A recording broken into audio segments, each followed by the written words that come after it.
जितना ज्यादा धन उतना ही खर्च करना मुश्किल हो जाता है। खर्च करना तो सिर्फ फकीर ही जानते हैं।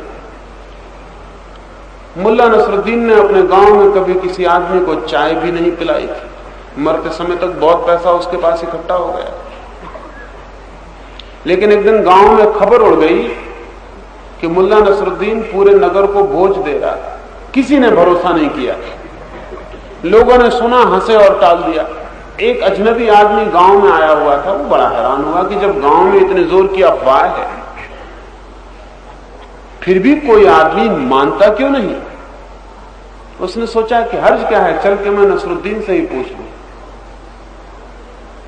कुतूहलवश गांव के लोगों ने बहुत समझाया कि तू बिल्कुल पागल है, ये नसरुद्दीन ने ही अफवाह उड़ाई होगी, बाकी ये हो नहीं सकता, ये इम्पॉसिबल है, ये असंभव है, इस नगर में कुछ भी हो सकता है। नसरुद्दीन बोझ दे दे पूरे नगर को, ये कभी नहीं हो सकता, जाने की जरूरत नहीं है। लेकिन जितने लोगों ने रोका उसकी उत्सुकता बढ़ी। उसने कहा हर्ज क्या है, 4 कदम चल के जरा मैं पूछ ही क्यों ना हो, अफवाह सच भी हो सकती है।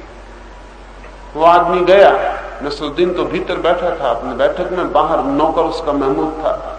उस आदमी ने पूछा कि सुना है मैंने कि तुम्हारा मालिक मुल्ला नसरुद्दीन गांव भर को बोझ दे रहा है, क्या तुम कुछ इस संबंध में मुझे जानकारी दे सकते हो, और अगर ये बोझ होने वाला है तो किस तारीख और किस दिन। मुल्ला का नौकर तो अच्छी तरह जानता था कि कभी होने वाला नहीं। वो हंसा, और इसलिए कि कभी होने वाला नहीं, उसने मजाक में उस आदमी से कहा कि अब तुम आ ही गए हो इतनी दूर चल के, तो मैं तुम्हें दिन बता देता हूं, कयामत के दिन, प्रलय के दिन ये बोझ होगा।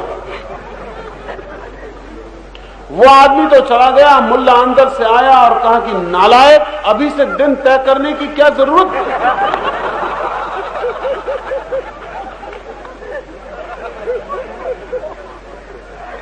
फंसा दिया मुझे, दिन भी तय कर दिया। अब बात उड़ने दे, दिन तय करने की कोई जरूरत नहीं। कयामत का दिन भी आखिर दिन ही है, तय तो हो ही।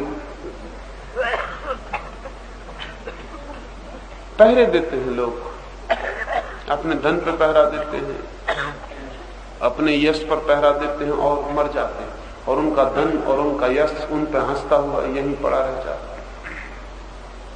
सिर्फ एक धन है जिसे मृत्यु नहीं छीन पाती, और वो परमात्मा। सिर्फ एक यश है जिसे मृत्यु नहीं धूमिल कर पाती, और वो परमात्मा है। और मजा यह है कि जो परमात्मा को पा लेता वो सब पा लेता है।